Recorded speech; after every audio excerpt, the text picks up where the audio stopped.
In less than 100 days, the Republican National Convention is scheduled to kick off at the Spectrum Center in Uptown Charlotte. But now, President Trump has threatened the event may have to be moved unless his demands are met.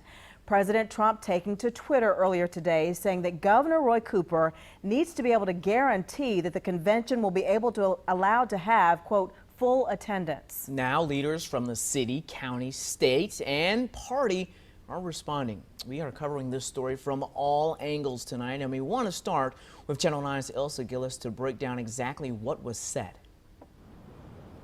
Yeah, Damani, Erica, this is adding more uncertainty and questions to an already uncertain situation. This morning, in a series of tweets, the president threatened to pull the RNC from Charlotte if allowing full attendance is not guaranteed by the governor, though said it's not something he wants to do. And later on in the day, he reiterated that, tweeting that he would like it to stay in North Carolina. Of course, this has caused a fury of responses from the governor, city and county officials.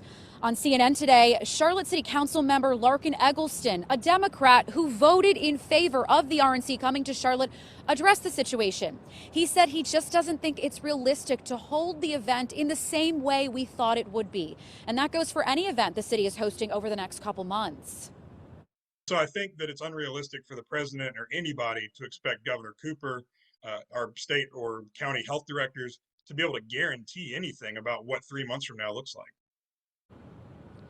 Now, he also said that doesn't mean there can't potentially be some sort of in-person convention here in Charlotte.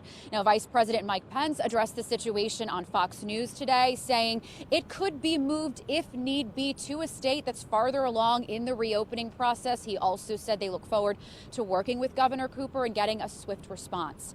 Erica. Thank you, Elsa. And the vice president mentioned states like Texas, Florida, and Georgia as potential alternate locations. We want to bring in our government reporter, Joe Bruno. Joe, I know you followed this for months. The city of Charlotte has already spent millions of dollars preparing for the convention, and finding a new site so close to the date would not be easy. Erica, the city of Charlotte has spent more than a year preparing for the convention.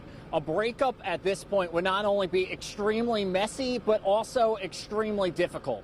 First of all, the Department of Justice is awarding Charlotte City Council $50 million to host the Republican National Convention. Millions of those dollars have already been spent. While the president is threatening to move the RNC out of Charlotte, doing so is not that simple. It's important to note that while he has a lot of influence, he is not actually a party in the contract. The agreement is between the city and the RNC host committee. Local Republican leaders have not heard any talk about moving the convention out of Charlotte and have expressed doubt about the feasibility of that happening. I haven't heard that from anybody over at the RNC. I think it would be awfully difficult to do anything in 90 days, let alone a major convention. And I think at the end of the day, North Carolina legislators and elected officials will do what's in the best interest for the economics of North Carolina. 10 days ago, I interviewed the CEO of the GOP convention here in Charlotte, Marshall Lee Kelly. She told me that talks with the governor's team have been wonderful and that the RNC is committed to holding the event in Charlotte. Back to you. So it looks like the parties closest to the final decision appear to be in agreement and working on track. Thank you, Joe. Well, it was last week we told you about a New York Times report. It said that the White House and Republican officials were quietly looking into a scaled down RNC in Charlotte. The Times reporting that Republican officials were looking at backup plans that included limiting the number of visitors to Charlotte and possibly allowing only delegates.